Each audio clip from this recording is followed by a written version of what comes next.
Hey everybody, Matthew here from MiniWarGaming.com, and welcome to the next episode of the Wargaming Gamemaster, our podcast where we talk about all things narrative miniature wargaming. I've got Steve back here for episode number 2. Hello. And we're going to talk about narrative campaigns. Now, this is going to be a subject that's going to come up in a lot of the episodes, and so we're going to break it down into different topics because we have a lot of questions from our viewers about running narrative campaigns. It's something that we've been doing for years now, and have actually run ones outside of the videos as well. In other words, running campaigns for your store or your local gaming club, or even just at home. We want to address a lot of those things. But since one episode will hardly cover every topic related to that, we will cover it over several episodes. Now, that doesn't mean necessarily that we're going to cover it over the next few episodes, because it just depends on what topics come up as I play more narrative scenarios in my regular battle reports, or as we finish narrative campaigns that we are filming. That might trigger different topics that we want to cover. So consider this part 1 in this series of how to run your own narrative campaigns, to be continued throughout other episodes of the show, but not necessarily sequentially. I just want you to think that next week is going to be more narrative campaign stuff, and maybe more talking about scenarios or talking about lore or who knows what. So, because we're not going to plan that many episodes out, because we want to see what happens with your feedback and also the games that I play in my other shows as well, between the narrative campaigns and my new battle report show all about narrative gaming. Links in the description below, or above, or beside, somewhere, or nowhere because you're listening to this on Spotify, or you know what, just go to miniwargaming.com, you'll figure it out. And we'd love to get your feedback, of course, for these shows, of things that you'd like to see us cover as topics, or maybe segments of the show that you'd like to see introduced, or special guests that you'd like to see.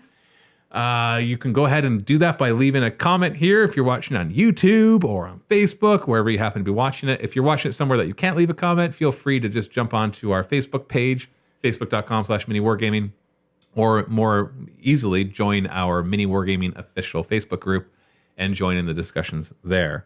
And failing all of that, you can send me an email, Matthew@MiniWarGaming.com. I can't promise to reply to your email, but I will promise to read it and consider it for future topics, and maybe even answer it on the show. So, Steve is here again. I decided I wanted Steve in this episode, not just because he was available, but that was his top qualification, but really because we have filmed a lot of narrative campaigns together. It's true. And so I think out of everybody here, I haven't filmed with anybody more than I have with Steve. And that's partly because it's literally how he got hired. Yep. Was I put out Fate of Fayoum. That's right. So do you remember how you got involved in Fate of Fayoum? You want me to tell my stupid email story? Yeah. No. Yeah. Tell your stupid email story. Come on, the viewers want to hear it. No, especially now that you just framed it as your stupid email story. Is that what you're getting with? I don't know. I actually don't remember. You don't remember? All the I remember from my point. I remember from my point of view. I don't remember from your point of view. Okay, so I had recently discovered MiniWarGaming, not realizing I also live 15 minutes away, which is weird.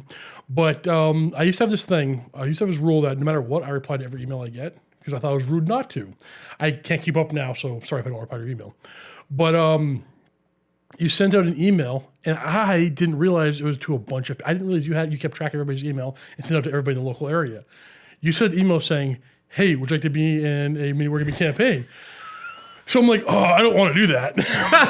I didn't know that. I've told you this. That sounds familiar, but I don't remember that completely. Years ago. But like, I don't. Like, I barely knew Matt. I think we played one game. I knew Owen at the time.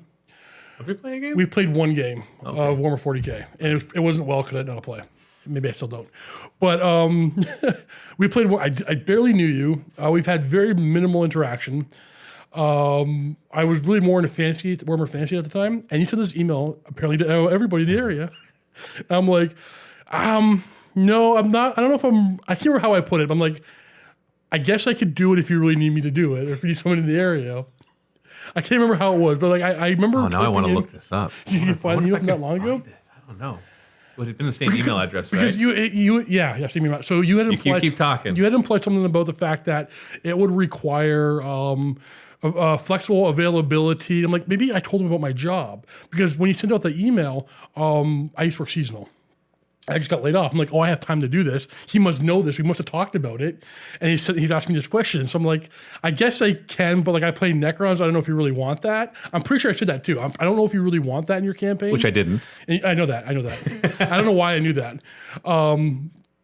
And then I kind of left it like, I'll do it if you need me to. I felt, but like I wasn't really interested. I don't remember that part. And then like it was weeks later. It wasn't two. It was like 3 weeks later. I got a follow-up email being like, "Hey, you want to come in and do it?" I'm like, "Okay." Heck yes. I'm trying to go back. You've been working here for over 5 years now. Yeah, so this would have been almost 7 years ago. 2014. Oh, 7 years ago. Should be because I was here for like a year. Why'd you reload to the top? I was back to 2015, then it reloaded to the top.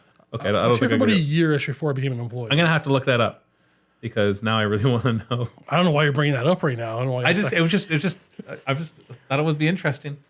So from my point of view, I sent out this email to a bunch of people because we didn't have as many employees back then. So I was looking for a guest volunteer to come in. Yep. It was a heavy qualification to be available to come in several times over the course of a few weeks and play. During the day. I only got 2 replies. You were one of them. And both cases, I didn't really like what I saw because, well, the other person was a Chaos Space Marine player, I think it was. And I'm like, oh, no, I wanted to be the bad guy. Like, I wanted to be Tyranids versus something. So I was hoping it'd be like an Imperial Guard player or a Space Marine player. That's fair. Or even Tau or something. You know, somebody that's generally considered more on the good guy spectrum.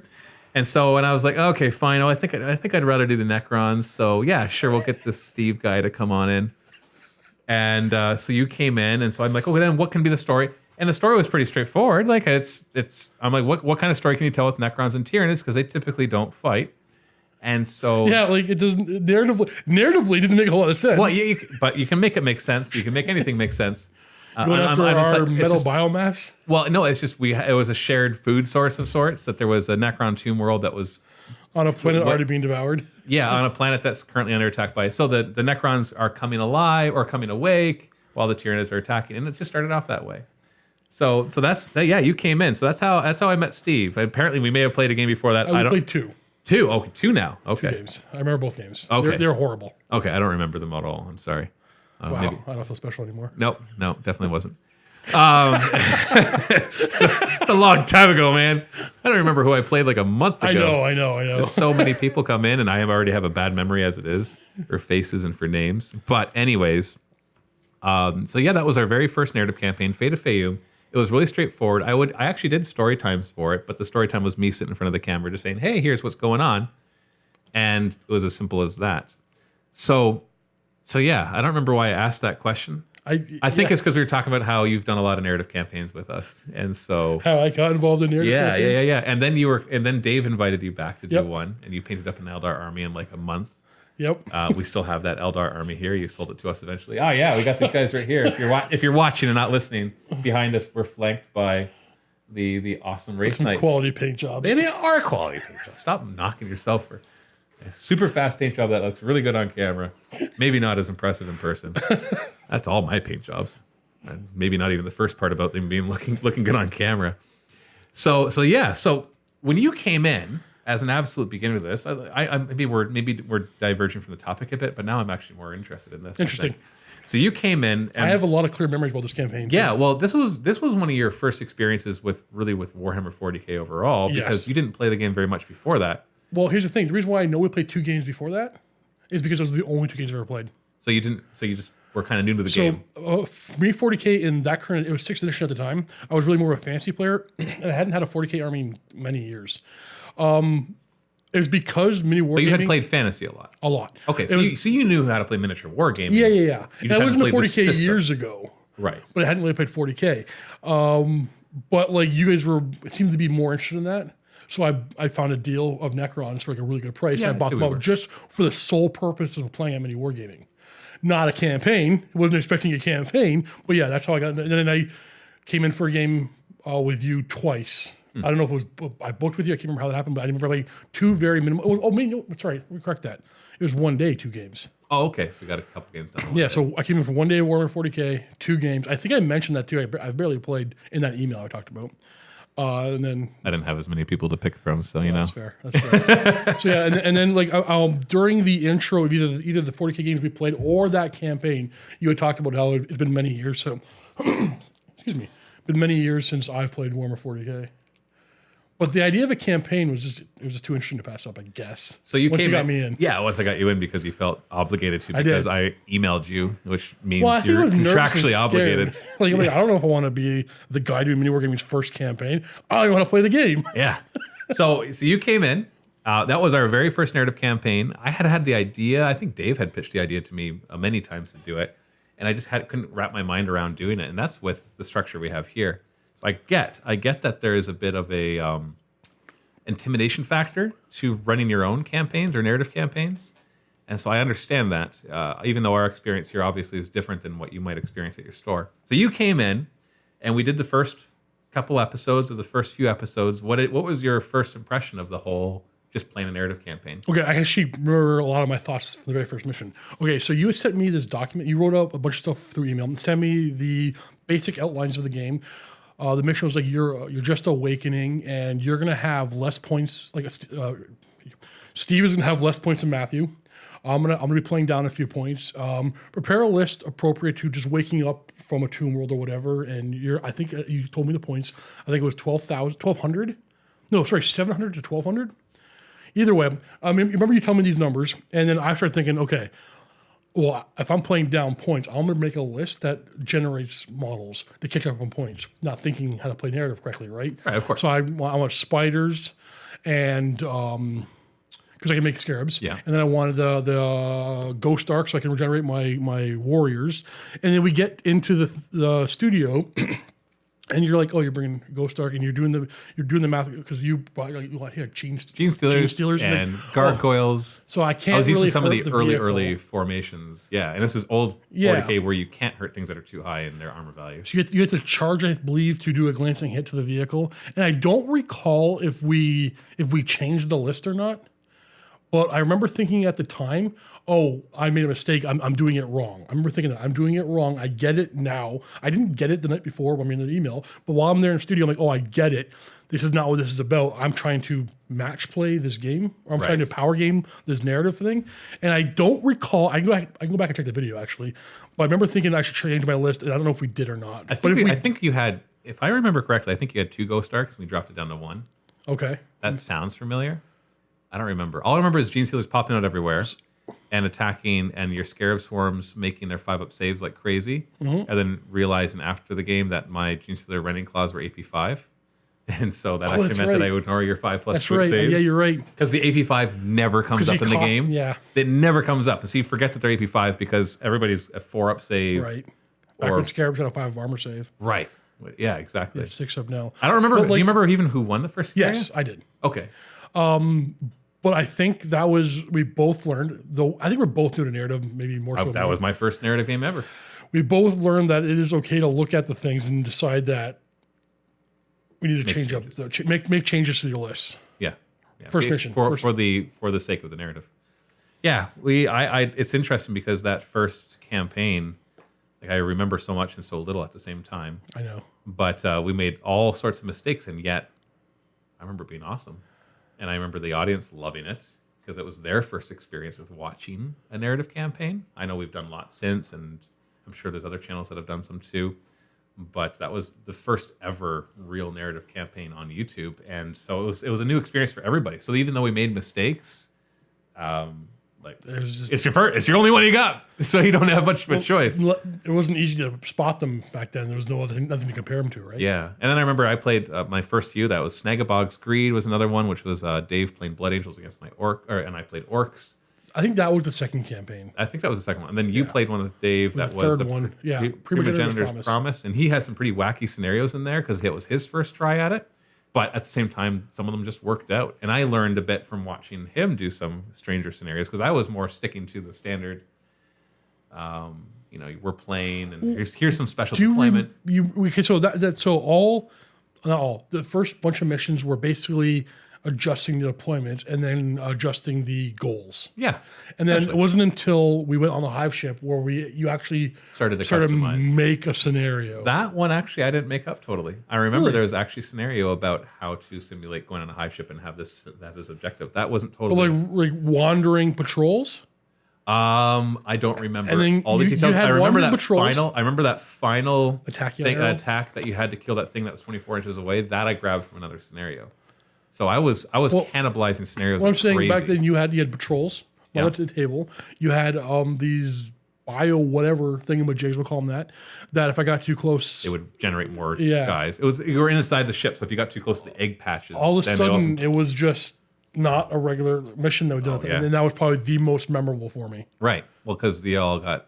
I think in that same mission, Kanum captured not a Haruspex. The one that the big mouth comes in. Oh, there's a Haruspex out by then? I Yes, guess it was. yes. So yeah, you captured one of them, and he was the only survivor, and he threw his one-shot tachyon arrow and won the mission. No fudging whatsoever. This all happened. That's actually what happened. And then he jumped in basically like a Tyranid, a version of an escape pod, and shot back down to the planet as the hive ship blew up. And that's actually what damaged him, and he was became Kanum the crazy. very next mission was basically a Zone Mortalis, where he's returning the information to Sobek, and the Civil War started. Yeah, and he that mission. Pokemons the Haruspex. Yeah. He's like, I choose you, Haruspex. Well, that was the thing we got caught on, remember? You What? don't remember? Us cheating, us fudging? No, that was a later one. Nope, that was that episode. Nope, the 100% that was that episode. No, it was the episode. Nope, with, it was that episode. with the Sister of Battle. Nope, it was that one. Because we at the end of the campaign, we even did a sit down and talk about what we learned about the campaign, which would be interesting if you go back and watch that. I don't know where it would be. Maybe in the Well, vault? most of the first few campaigns, we did a post-campaign discussion. It might be interesting to watch that and compare that to everything we're saying now. Yeah, Actually, I might go watch that after. But we talked about the fact that in that mission, the confrontation, there was a moment where it was about to be like, oh, Sobek is dead now. It's just it. But we instead just changed the dice so he's going to survive because we're going to have Kanum turn the corner and throw the thing at him instead. We changed it we wanted narratively. we wanted the Haruspex to show up. The outcome was natural. We just changed. Okay, this just happened. Let's just do it one more different way. Yeah. So that was we got caught because something about the way we deleted the clip. Or Yeah, we didn't delete the right clip. Yeah, no, there early on. But like we didn't. There was a couple times. change the narrative. Well, early on, there's a couple times where I fudged the dice rolls because I wanted to force a story a certain way. Now, this is a totally different discussion. What I wanted to get into, because there was the question of scripted versus non-scripted and expectations of the Right. audience. It's where I really learned that the expectations of the audience is they did not want to see things predetermined if dice were involved. If you want to predetermine something, you do it outside of the mission. You do it narratively. Yes. And I learned that, and ever since then, there's been many times where I've been tempted. I'm like, oh, that's not how I want it to end, but I just got to let it end. It's funny because And we just let it go, and it creates what it creates. even now, 6-7 years later, there'll be times we're doing a campaign and somebody will say, "Oh man, we should just kind of fudge this dice and make it what we want." No, let it happen naturally, and it always works out for the best. Exactly. It always works out for the best. You just let it happen naturally. Exactly. So that's a whole other story, talking about like story-driven stuff and all that. What I want to cover today is getting started with making your own campaign, making your own narrative campaign. So reply to your emails. Yes. Reply to your emails. And so there's a few things I want to talk about. First is type. And we're going to create some definitions here. Not that we're inventing this, but more just trying to boil it down to my experience of the different kinds of narrative campaigns there are. And then also talk about how you do your campaign progression. And so, and I want to address the question that has come up a lot, which is how long should a narrative campaign be? And the answer to that is actually different based on what type you are doing. So, in my mind, there are a few different things to consider when you are deciding to do a narrative campaign. Now, so the first thing I want to address is the definition of narrative campaign. Not to get too specific on this, but there is something to be said about understanding what you're getting into, because there's narrative campaigns, and from my definition, when I'm talking to the other employees of MiniWarGaming, they know the difference when I say narrative campaign and just campaign. To me, a campaign is where there's a series of linked games. A narrative campaign is where there's a very strong story led by a GM that continues as you see there. That is not a true definition. That's just our own rhetoric, our own definitions that we say in house, just so we understand what we're talking about. So there are, but still in my mind, there are this concept of a narrative campaign and just a regular, like a league or a campaign. Like if you're playing a game of Gorka Morka or Blood Bowl or Kill Team or Warcry, and you just your characters upgrade according to what doesn't matter what campaign system you're using, whether it's one built into the book or a homebrewed one. If it's your characters are progressing, but there's not really a story, there's more a setting. To me, that is still a narrative campaign because you're telling the story of your warband or your team. And so the only reason that matters, whether you agree with that or don't, it doesn't matter. I just want you to know that when we're talking about how to make narrative campaigns, that's including those kind of ones as well. Because to me, those are just as, they're just as, what's the word I'm looking for? Not convincing, but, sorry. We're defining our definitions right now. Yeah, what they mean to us. The word has escaped me, but they're just as impactful on how much fun you have as having one that's story driven. So to me, the difference between a story driven one and the character driven one is the character driven one is more the setting, and you follow the exploits of a warband or a team, like in Blood Bowl, for example. And the other one, where it's story driven, is you're trying to have some sort of progression in the story. So that'll follow your more traditional story progression of having a loose term sense of the kind of acts, Act 1, Act 2, Act 3, where when you think back to the Fate of Fae, forget for the fact that it's GM for a second. There was, the start was only the Vanguard Tyranid. So I was only using Gene Stealers and Gargoyles and Lictors. The first things that would be on the planet. Exactly. And then we had the progression of what would happen next. And then you take the first things that would wake up in a Tomb World, which would be the Canoptic stuff. Right, and maybe some Warriors and some Ghost Arcs or whatever you happen to. And as we progress, we start to sprinkle in more elements. And then partway through, we had Kanum, who was just supposed to be. I basically said, Steve, I remember this. I'm like, I want to send an Overlord on this mission that's not going to be Sobek. So just name him, and you're like, Kanum, because it's another one of the Egyptian names or whatever. And so, all right, fine, this Kanum goes. He actually was the first priest of Sobek. Sure. And so I didn't really care about this guy. We just threw him into the mission so we could have not Sobek go over there. Yep. And then he becomes so awesome that we're like, oh, we got to continue his story. So what would happen next? Well, Sobek keeps running away from every fight. Every fight, he would fail his leadership 10 and run away like a little punk. And so Kanum's just like, I've had enough of this. I've got a Harrowspex in my Tesseract vault, and I'm a little kooky now because my wiring got burnt out a little bit on my descent through the atmosphere. So that's funny because we talked about that briefly in the previous episode, where it's these characters naturally, because the dice they kept rolling, naturally became something. Exactly. And while we'll talk more about characters in a different episode, you do have to address this, where now what we think about doing next is like, well, let's do a civil war where the two of them fight, and then we'll see which one gets to continue to be the Overlord. It impacted the narrative you pre-set up that you were going to walk me through, but things have changed. By the way, models are acting on the table. Right. And this does not require... You have to be flexible. And this does not require a games master. This can just be predetermined scenarios that you've talked about, and we'll get into that as well. And so then there was the Civil War. Once the winner of the Civil War was worked out, then we had the final act where it was like Apocalypse. We did an Apocalypse game to finish the whole thing.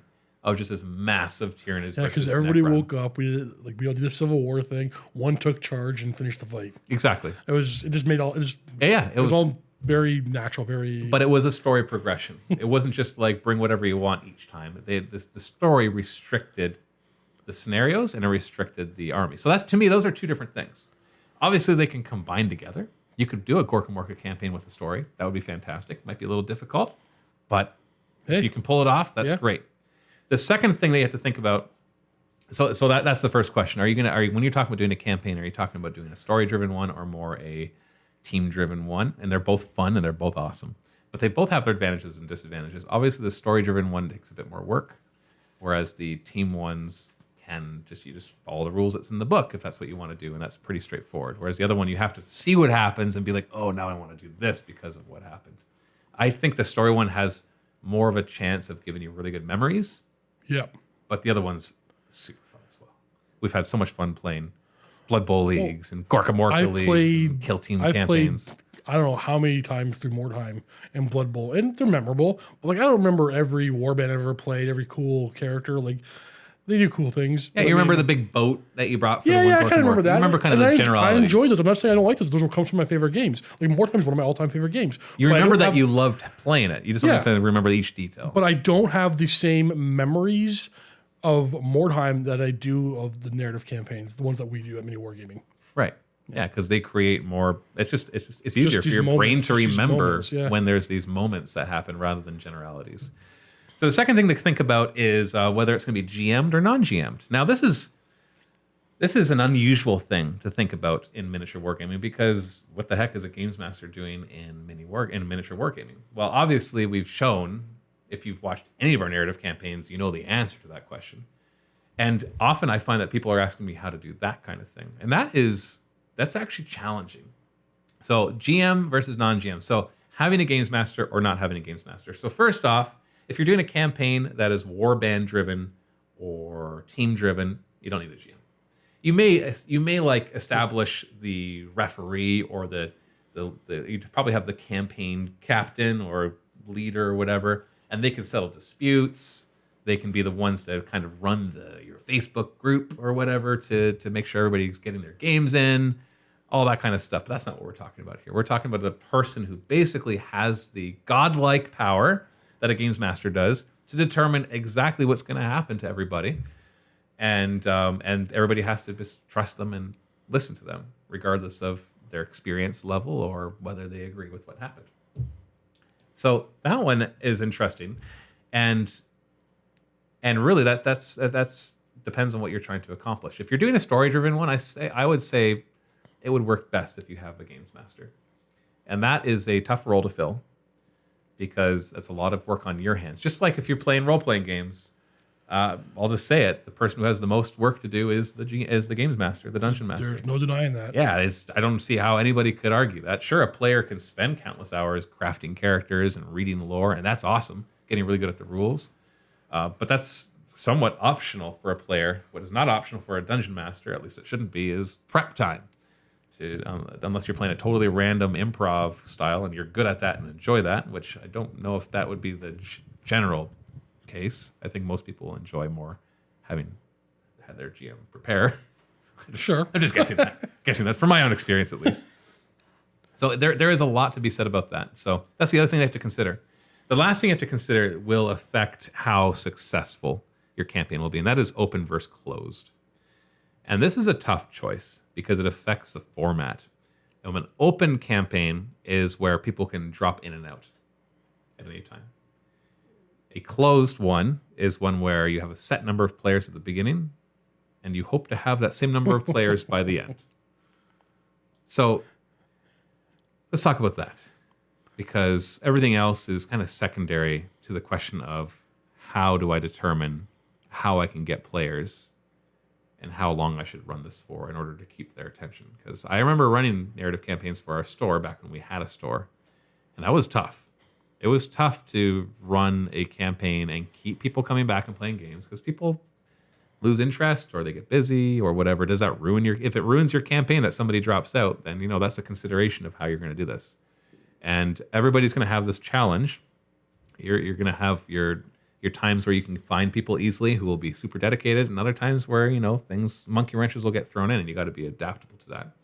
So open versus closed is really a big discussion about that.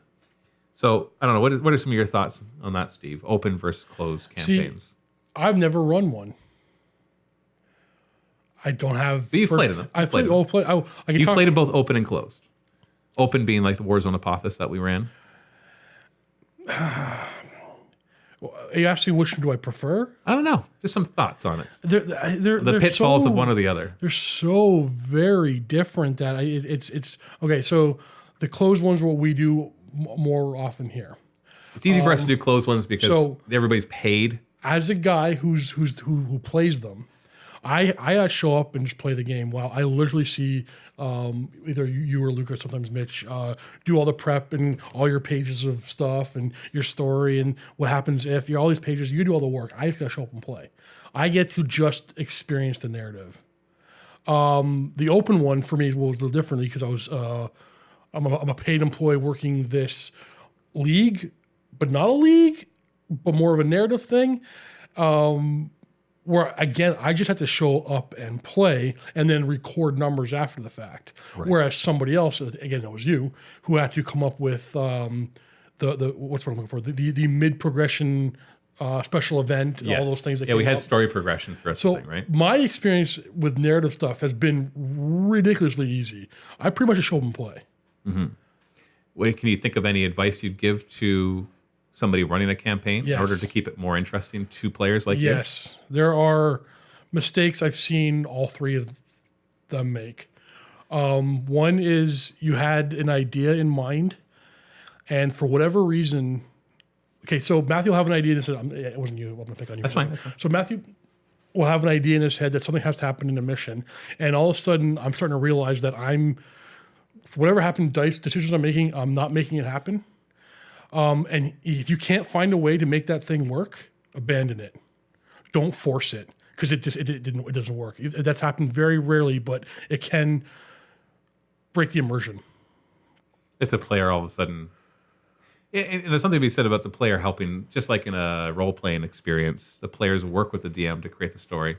But this is a little different because you're really running the players through more of a game than you would in a Dungeons and Dragons session. Another one I've seen a lot is, which I don't think happens anymore, but it was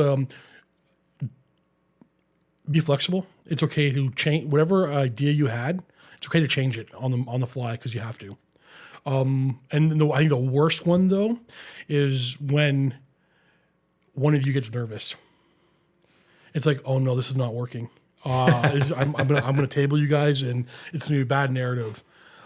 Don't do that. Don't second guess yourself. Run it through. Keep on going. I think that one happens the most with you guys, and I believe from my point of view is always the same. I'm like, it's gonna be okay. Just let it happen, right? We're gonna keep going. It won't be as bad as you're thinking, and you know what? It never has been. Mm-hmm. Yeah, especially I'm thinking back to like the World Engine, for example. The one where as a GM and it was you and Dave playing. You were playing Necrons and Dave was playing Space Marines. Yeah. And it was based off the concept of a world engine, which is basically Necrons mobilizing a moon. It's a Death Star of sorts. And, or actually they can mobilize a larger planet as well. Excuse me. And I this is more talking about scenario mistakes, but like I planned it that the very first mission was him making planetfall, and you beat him in that mission. Yep. And then I'm like, oh. Well, how do I get back down there? Yeah. And so this mission 1B is another planetfall, which he managed to get in. And that wasn't 6 episodes, by the way. That was 4 episodes. There's only 4? Yeah. Pretty sure it was 6. Maybe it was 6, but I remember it only being 4. Because essentially, my plans. Here's what you think you're forgetting. I think you blocked out all the rescues. Yeah, all the rescues. That's right. There's the other 2 episodes. How many times can you go back and do to rescue him? I don't know. Okay, we give up. Now we're just going to ram the ship into it and call it a day. Oh, that kind of worked. All right, yay! Well, you had an idea, Pyrrhic victory. But you didn't. The Necrons just kept winning ridiculously well. I captured his important characters. You needed those important characters. They were all the cool characters from the previous campaigns. Yeah. And all that's right. All of a sudden, we're talking Gamemaster Khrushchev. And so they're all captured. You can't get them. You try to go rescue them. You failed. You tried a second rescue attempt scenario. And it failed. And then, like, at one point, it was this big, massive assault. You last ditch effort. We're going to assault this thing. And then, like, my obelisk is just tearing down Terminators, the 2-up save. Yeah. Just ripping them apart. And then it's like, the Marines lost. Like, this is a clear one-sided campaign. But what I mean is, like, it was a war. And the Marines lost early. So I was just like, I was kind of distraught because you have to remember that if you're trying to run a campaign, you're going to worry about your players having fun. But I got to worry about the players having fun and all the viewers enjoying what they see. And so, that's, I'm just like, oh man, that was a bad campaign. It didn't help that Dave and I were really competitive with each other at the time. Yeah, no kidding. And yeah, that definitely added some stress. But I remember I was neither one of us gave the other one an inch. No. And I remember I was so worried, and then we put the campaign out, and everybody loved it. And know, I and I know. was like, what? Why do you love it? It was so one-sided. Put this piece of crap out. But it wasn't a crap production in the sense of production value. It was more just the outcomes of the missions. It's because you had you thought what the story was going to be. Exactly. And that's not the story you told. And so the story was still an interesting one, just not what I had Yeah, planned. so that's a good point. So whatever story you're trying to tell, you may not be able to tell that with your narrative campaign. So run with it, roll with it. And until you're really experienced and you've done a ton of them, you might not even know what kind of story is feasible when you're playing miniature war games. True. Like there's just certain things that are cool in a miniature war game that are not cool and maybe in the way that you're thinking. And some of that comes down to scenario design. If I learned from the scenario mistakes I made, and we'll talk about that in a future episode about the pitfalls of certain scenario designs, such as the first episode, Planetfall. No, like what happens if they basically have to always ask the question, what happens if they lose this mission? Right. There needs to be a continuation of the story. And I learned from that and moved on. But the other part was just, being willing to throw out your story idea. Yeah, be willing to throw it away. Yeah. Or seriously adapt it. Because if it's going to be memorable to the players, it's got to be what happens from their point of view, not what you thought was going to happen. Or else you're just going to write a book, right? Go write the book. Yeah, go write a book. Yeah, if you want to complete control of the story, this is not the format for Yeah, because stuff on the table is going to affect the story. If you don't let the stuff on the table affect the story, then your players are not going to get engaged. Exactly. So there's this fine balance between that when you're doing a GM'd, story-driven campaign, is you want to control it, but you also have to be adaptable, and you have to let your players have a say in their actions. So as a GM of both D&D for me and narrative campaigns for me at MiniWarGaming, is it the same? Did you find a lot of it? Oh, D&D's way easier. Is it easier? Oh, way easier. Yeah, GMing. You're saying it's game. easier to be a games master for Dungeons and Dragons than it is for our narrative campaigns. Absolutely. Wow, why? Because Dungeons and Dragons is more than just rolling dice. There's a lot of story to it. And I know that we can make a story for miniature wargaming, but the game in and of itself is a war game. It's a game where you put models on the table, you roll dice to shoot each other and punch each other in the I see what you're face. saying. I see There what is you're no dice rolls for interactions like, no- I want to persuade that guy to turn around and run away. Make a persuasion check. No, I'll persuade him with my bolter instead. Like there isn't Okay, I all see. that social There's no stuff. role play. There's also there's no real structure in place by the designers of these games to play serious story-driven narrative campaigns. They have all sorts of structure in place to play campaigns that are more warband driven, but the serious story-driven ones, with one exception, and that is The Edge by Awakened Realms. I have never seen a company actually create a story-driven narrative campaign that's not just a reenactment of a story. Where they're like the Echoes of War missions, for example, for Warhammer 40K, where they have you replay a series of 3 or 4 missions of what happened, and you see who wins those Echoes of War missions based on who won the most games or some sort of point system. That's not what I'm talking about here. We're talking about one where the game that you played has a serious consequence and affect the story of the next game that you play, or at least to the overarching story at some point. And that is way harder because these games are not designed to do this. Whereas Dungeons and Dragons is only designed I'm to do playing that. one character and I'm talking to people, whereas I'm Warhammer, I'm playing a whole army. Exactly. And we're not talking. That's we also- already rolled initiative. We're past, yeah, exactly. Initiative has been rolled. We're past the persuasion checks. We're at the and that's why like I've tried to incorporate some of those role playing elements into them, and you can see some of that where I've noticed with my squad based ones we'll switch to narrative mode where you can kind of just move your guys around how you want. Or else I'm going to move real slowly for several turns. Right, exactly. Yeah, I'm going to move 2 inches, cast this psychic power, brace. Now I'm going to move, cast this That's psychic an power, cast this psychic. adaptation you made after years of doing it, right? Exactly. It's like, no, that's boring. And actually, the very first time was the Watchers in Death campaign where I had it like fade into one guy and he comes around a corner and he sees a patrol and what do you want to do? I remember. It was like a choose your own adventure kind of thing. And that was really cool. And I was closer to playing D&D. Exactly. But the games aren't designed to do that. So if you're going to do a games master driven, story driven campaign, prepare for a challenge. One that's very rewarding though, if you can pull it off. Now you might just think, well, why don't I just go play Dungeons and Dragons or Dark Heresy or Wrath and Glory rather than trying to fit the square hole or it's a square peg into a round hole kind of It's thing. fun. Because when you pull it, because one thing that D&D can't do is epic size stories. And what I mean by that is try playing a D&D game where you're part of an army. It is you and 10,000 other guys. We did that. Yeah. Remember that one shot? Blue Collar Heresy? Luca jammed that one? It wasn't the same. Yes. Or storming the compound. There are ways to do it, right? Where you kind of, the GM narrates the overall fight and then we just kind of focus on some of them, but it's hard to pull off. Whereas it's super easy to pull off in miniature wargaming. It's true. It's literally 2 armies fighting each other, and you've got a system in place to speed it up. You can do it all in 3 or 4 hours, and that's a big game. You can do it even in less time. And so, yeah, I think that's one of the points is that kind of tells you the kind of stories that these narrative campaigns can tell. They can tell the epic army size. Now, I know, ironically, I say that, and yet we've played a lot of like the Death Watch size ones where it's just a squad of a few guys. But that still is way faster paced combat than plain D&D. The squad based ones also the stakes are different. All of a sudden you care about every character. But it also plays faster than plain D&D. Yeah. Imagine those 5 people, each powered by 1 player, and you're fighting another 25 what I meant guys. is on the scale of like regular Warhammer 40K, like you do that on a massive scale. You don't care about every soldier. You have to sacrifice some of them. And we do have miniature war games that are designed for the smaller scale, like Kill Team and Warcry, or even you can just play 40K and just ignore at a smaller scale, and it works to some degree with some modifications. So yeah, so it's a tough one. So the very first thing you have to decide is what kind you're going to do. But once again, I think Steve made a good point, because it also applies to what kind of campaign you're going to do. Rather than trying to come up with the idea and then forcing it on the players, find out what the players are interested in. We addressed this in the last episode, so I'm just going to recap it briefly. But the way I do that is I will walk out of my office and I'll start just talking about an idea that I have. And I see who's most excited, or if anybody's excited.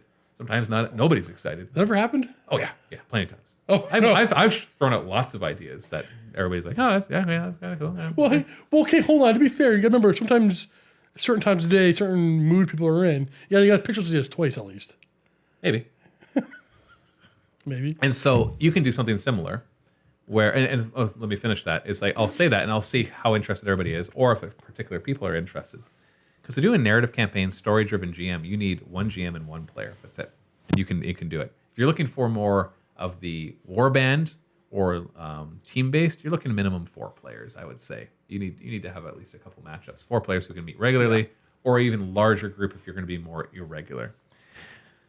And so what you might try doing is talking to your friends about some ideas and see the level of interest that it creates, and then try it and see where it goes. So the question then comes up, how long should these campaigns be?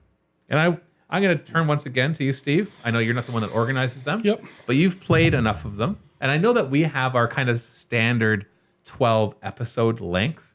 But when you think about the stories, when you think of other campaigns you've done, like Kill Team campaigns or Gorka Morka campaigns, Yep. do you think that there's a standard length that would be best? Or do you just, how would you determine? That's interesting because I think happens in every campaign we've ever done. We get to about episode 8 or whatever, and one of us will say, I think it's episode 8, and then I'll go, wow, we're on 8 already? Right. Because it just, the first 2/3 of it goes like that. I'm going to talk about the 12 episode thing that we typically do. Right. If you were to push past the 12, I think you might start to lose interest in your characters, your story. I think 12 is our sweet number. I don't know why you picked 12 in the first place. Do you even remember? I don't remember. I think it's a sweet number. I think I just accidentally was like, well, I wanted 6 weeks of content. I think you're looking at 10 episodes you want to aim for. So we say episodes. Obviously, we're recording them. Yeah, sorry, 10 sessions. Or not even 10. games. It doesn't have to be 10 sessions because you might be able to get a couple games done in a session. So what you're because I think if you're doing it 10 weeks, that would be too long. You want to give your players enough growth with their characters that you see the progression of them, but you don't want them to get bored of them either. Yeah. Now, ironically, having played a bunch of other campaigns like Gorka Morka, Kill Team, Blood Bowl, this number seems to be kind of the magic number. And so what I would suggest is that you play minimum 8 games per person, upwards of 12. And depending on the gaming system that you're doing, that'll dictate how long the campaign is. For example, Gorka Morka, you could play 3 games in an evening. And so when you look at that, say, well, we'll play for 4 weeks. Everybody meet on every Wednesday for 4 weeks. That's quick.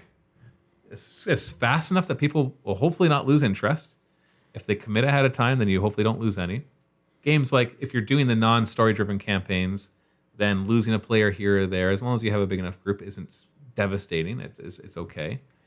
And your characters progress enough that you see this progression and you get to do some cool stuff, but you don't play for so long that it kind of gets cumbersome. Because games like Gorka Morka, once you've spent enough money and your team gets really big, then it starts to actually play too slowly. And I know I keep talking about Gorka Morka. Like, there's so many different games. And this is not even just Games Workshop specific games. I've played a narrative campaign with Dave a couple times, but This Is Not a Test, a post-apocalyptic game.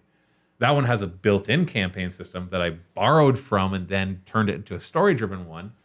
And I actually had it be almost a map-based, where there's like they're traveling somewhere. You found that 10-ish number. It was still the same. Yeah. It was still the same number of episodes. It was also my interest level too. After 10 to 12 episodes, I no longer want to do it. Like, I find that usually by episodes 8 to 10, I'm looking forward to ending so I can do something else. Well, I don't think we've ever gotten past episode 8 to 10 where we already not talking about the next campaign idea. But we never do for the first 6 or so. I don't know, because you're too busy trying to get those done. And you haven't moved on. You haven't seen how it's going to end up. So you're just kind of wondering. Yeah, that's true. Right around that point where you start to see where the story's going. Exactly. Yeah. And then the end of your narrative, the end of your story is in sight. You may not know exactly how it's going to be, but that's right at the point where you pretty much know where this is going. Exactly. How it's going to end. And that's storytelling. As much as we may not follow the perfect story patterns that you learn at school or the Act 1, 2, and 3 thing, there is still kind of that natural. You watch so many movies and read so many books that you have, for the most part, a natural storytelling intuition. But that Act 1, 2, and 3 is for somebody watching, right? Like it's what you're experiencing. It's a little different. Yeah, like you have your build up at first of introducing the characters and what's going on. Act 2 is where it's like the more meaty part, and then Act 3 stakes are high. Yeah, it works towards the climax and converging of goals and all that kind of stuff. So let's jump into that. So hopefully that answers any question about length. I would stay away from anything that's longer than 6 weeks, unless it's open. If it's open, and a way to do, like, when I say open, let me give you an example. Warzone Apotheosis was a good example of an open campaign. We had planets mapped out using the Mighty Empire tiles, which are these hexagonal tiles that you can take over. And essentially, there was 4 teams. It was Chaos, Tyranids, Imperium, and Tau. I don't remember. Whatever it was. There's 4 teams, and there was 4 team captains, which was the paid employees. But let's forget about even having captains. Essentially, when you come in, you represent a team, and so you can play a game or you can play 10 games. And when you play the game, then you take over the territory. Then you can leave because the next person comes in, and the previous games played by that team will influence yours because you look at it and say, well, what did the Imperium control? Oh, we control 2 manufactorums, but you only control 1. That means I get this advantage. Oh, but you control 3 of the comm stations, and I only control 1, which means you get this advantage, and so on and so forth. And that worked really well for an open campaign. It had its glitches, but I don't think it had anything to do with the fact that it was open. I think it was some other things that we ran into. Don't give anybody more points. Or if they are, it's just a small number. Yeah. It's very minor. But forgetting all of that, that was a way to do an open campaign. And so, how long did we run that for? Do you recall? It was like 6 to 8 weeks. Is it that long? Yeah. Now, what I just said, you might think that doesn't sound long, but we're doing it every day for 6 to 8 weeks. It was a lot. It was like 70 or 80 episodes. It was a lot. I think it was more than that, sir. It was like 100. I don't remember. It was a lot of battle reports. And they were just regular match play battle reports, but they all contributed with their own little special rules to the overarching story. And there was like, partway through, I would have special missions happen, and those are a lot of work, though. Yeah, there was a lot of work, but at the same time, it allowed for that flexibility of people could drop in and play and then leave, and not be part of it. You can do that with things like Blood Bowl or Gorka Morka or Kill Team or Warcry. The only challenge you're going to come across is if somebody's played a few games and the other person's only played 1, then they'll have more upgrades. Now, in games like Gorka Morka and Blood Bowl and the old Necromunda, they had ways to mitigate that. It wasn't perfect, but it was ways to do it. And as long as you understood that there could be a handicap, that you're a new team against an older team, and that's fine because no matter what happens, you get some experience and you get to build your team and earn some money. Yep. And they even had ways that you, like Gorka Morka, Blood Bowl, old Necromunda had ways that after you got to so high, you actually had to retire your team and start a new one. So they're kind of designed to have that open feature to them. They make it a mech town and they retire. Yeah, exactly. And so you can do that, and it'll have its advantages and disadvantages. And you just have to basically do what sounds fun to you and to the others that you are going to be organizing this campaign with. And be ready to adapt, abandon, restart, whatever it happens to be. And if you're lucky, if you have the right player or the right group of players, you'll have a lot of fun. So just like running a role-playing game, you're not always going to have fun. You're not always going to find the right group of players. But part of that is going to be you. So in the last little bit, let's talk about campaign type. We've got about 10, 15 minutes left. So I think that'll be enough time for us to discuss different kinds of campaigns. Now, we've already talked about GM versus not GM, story versus team-driven or warband-driven, open versus closed. So now, in my mind, there's a few different ways that you can have campaign progression. And I'm not talking about upgrades to your guys. I'm talking about how do you determine what the next mission is going to be. So there's 3 that I've written down. And if you can think of any more, just chime in. Mm-hmm. There's map-based. Mm-hmm. We've done a few of those. Wars on Apothis was map-based. Yep. It doesn't have to be complicated, though. Like we played Firestorm, Age of Sigmar Firestorm, and that was a map-based one. The idea behind map-based is just what it sounds like. There's a map. Either hand-drawn, digitally created, using Mighty Empire tiles. Doesn't matter. And it represents territories. There may or may not be advantages to holding territories. It might just be a fancy-looking score tracker. Yeah. And that's okay, too, because just by having a map, I almost guarantee you will generate more interest. 100%. Yes. But it has its own disadvantages, because if you start to try to keep track of where people are, then it can create some difficulties. And, like, you know, if, for example, if 2 players want to play, but their territories are nowhere near each other, then how do you handle that? You've got to come up with whether you even allow them to fight, and if you do, realm gates or the warp. Right. Or you just, you know, the map shows their territories, not where their armies are. And so there's different ways you can handle that. There's also tree-based campaigns. And these, by a tree, I mean like you play a mission, and then if player A wins, you do this mission. If player B wins, you do this mission. And then the other one would be more free-flowing, which is just the GM makes it up as you go along. Or it's like Blood Bowl League or Gorkamorka, where you roll a random scenario each time. A lot of them have that kind of mechanic in place because it's easy. So it's interesting to see. And maybe there's a 4th one, which is I haven't played this one yet, and I want to try it out because it seems so strange to me. And that is Warcry has one built in where everybody chooses their campaign path, but they kind of do it independent of everybody else. So whenever you win a mission, you progress on this campaign path. And when you get to certain points, you get an artifact. You get to this point, you get some minor artifacts. You get to this point, you get... Can you affect another player's path? Just by... You beat them, so they're not allowed to progress. That's it, eh? That's it. And so you have your own goals, they have their own goals, and that way, and they actually even say you can jump in and out and play whenever you want. You could bring your Warcry warband to a brand new campaign, and yours is already like halfway through, and it's strange because I'm like, I get what they're doing. They're trying to make it so that it's flexible and stuff, but this isn't a single-player game, though. There's a disadvantage to too much flexibility, because that means that you're going to lose some of that immersion, right, and that interaction as well. So maybe that's a 4th type. I'm not sure. That's not going to be perfect. Can you think of any other types? Did I miss anything? It's a map based, a tree system. We did a tree system a bit in Fate of Fayu. I don't think so. Free flowing, which is a lot of our campaigns. Well, because free flowing covers almost all your possibilities that aren't covered under map tree. Yeah, well, if we could break some out of free flowing, that would be good. If there's like specific ones that you've noticed.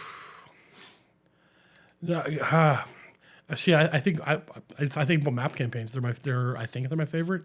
I've done way more of the free flowing ones, but my mind keeps getting stuck on the map campaigns. I think. What do you love so much about map campaigns? I don't know. It's just the map.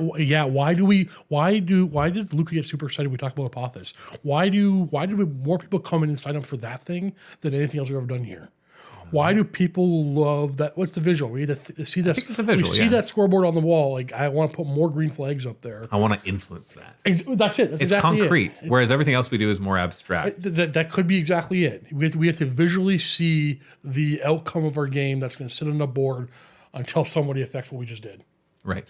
That could be just it. Yeah. So I think that's a tip right there. If you want to generate more interest, having a map, even if there are so few rules that interact with the map, and it's just a scoreboard of sorts, where you have a map and there's all sorts of territories, and it doesn't really matter how many territories you have, except the winner is the one with the most territories at the end, or something else. Team X has all their green flags. Look at their winning. Like, yeah. People want to see that. Yeah, and it looks cool. If you have a place in your store where you can post it, or if it's digital, which is an easy thing to, well, not easy, but easy enough thing to do. Something that they can walk into the store and be reminded about that campaign, or I haven't joined that yet. Maybe I should do that. Yeah, The exactly. visual has many good aspects to it. Yeah. Like I said, it has its disadvantages. One, it can kill the kind of the free-flowing abstract storytelling that you might want to pull off. You could lose some control. You could. Yeah, like for example, what if I all of a sudden what? Because some people ask, well, can you do campaigns that span multiple games? Like for example, Kill Team with Warhammer 40k, with Apocalypse, with Aeronautica Imperialis, with Adeptus Titanicus, You could do anything. and Battlefield Gothic. Absolutely, That's a lot of work. it's a lot of work, but I think it's exciting to talk about. Yep. And so we'll leave that for another episode. But essentially, if you're playing it where you have these grand armies moving around and taking territories, but then somebody wants to play the Kill Team game in there, does that Kill Team game really take over an entire territory? Or did that air battle take over? What if you want to play Battlefield Gothic? Like, are you going to start creating planets with void between? Sure. Okay, that sounds cool. So, but then all of a sudden, so what effect does winning this void battle have on the planets? And make sure you don't unbalance it too much, because especially if it's a multiplayer campaign, balance is something you need to consider. If you make a map and you start dividing up the territories, one territory is half water or all mountains. Does that matter? Is that going to affect your scenario?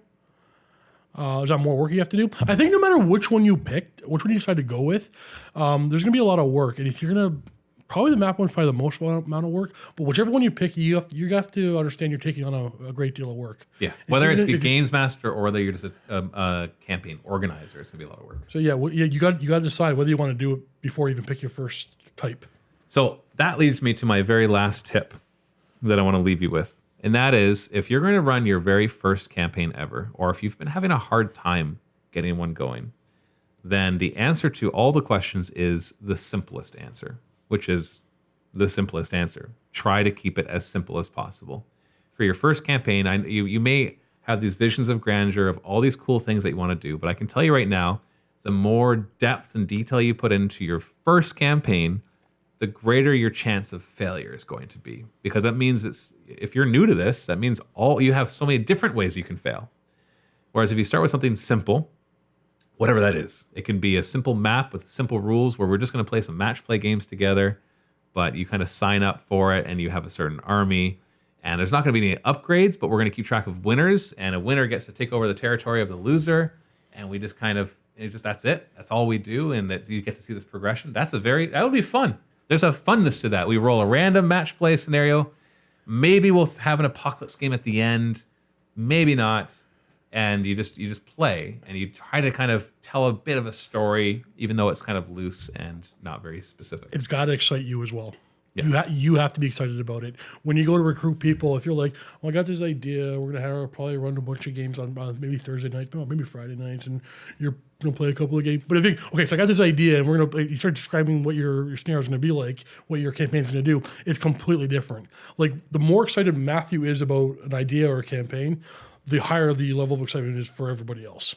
Yeah. If you don't bring the energy, we're not going to match it. Exactly. So that's the other thing too. So keep it simple, but also make sure that you're excited for it. So if making it too simple makes you stop being excited, well, then add enough elements until you are excited again. And the thing is, you can always add elements. Yeah. So go in, say, here's the basic concept of what I want to do. Find a few interested people and have some fun. And the nice thing is, going back again, you can do a simple GM style campaign too. You only need one other person. A lot of the narrative campaigns that I do now is me and one person, and they work. No harm in start with just one person as well. Yeah. Find one person who's interested, who you think you'd have fun playing with, because remember, you need to have fun too. That's kind of the point. And do one, and then they can spread the word about how fun it was, and then you might get a couple other people like, hey, we want to play too, and you're like, okay, let's have GM and 3 players, so the GM can play NPCs, or he can just pit player against player and just be the adjudicator.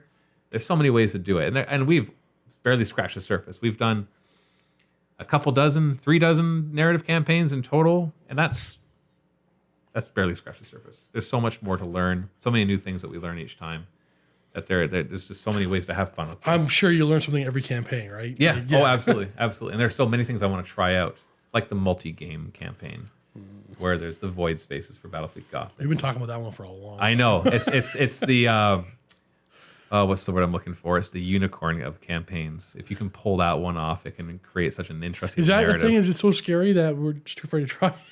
It's more overwhelming. Yeah. Because you have to figure out involved. you have to figure out the system. See, when I do the ones that we do, it's actually rules wise is really easy. The story is harder, but the rules are really easy because I can just kind of make it up as I go along. I GM it, right?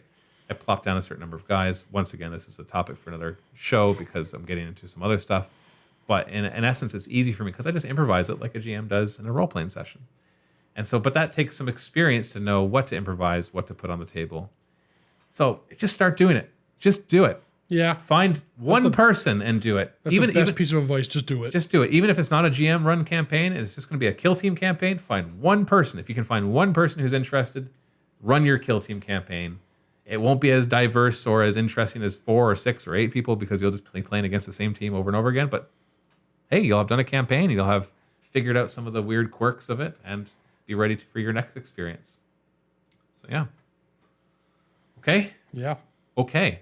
We'd love to hear your feedback, your thoughts on what we've talked about here, as well as any questions you have about this topic or on other topics related to narrative campaigns or narrative miniature wargaming in general. So make sure you leave that in the comments below, whether you're watching this on YouTube or Facebook or the Vault or wherever else. If you're not doing any of those, make sure to just head over to our Facebook group, MiniWargaming official Facebook group. Look that up. Or if all that fails, send me an email, Matthew@miniwargaming.com. I'd love to hear from you. Might not reply, but I'll probably use it in a future show. At least have it influence the topics that we'll cover. And stay tuned for more narrative campaigns and narrative battle reports as we really start to expand more into that area on MiniWargaming.com. Thank you so much for watching. Thank you, Steve. Like you. Happy wargaming.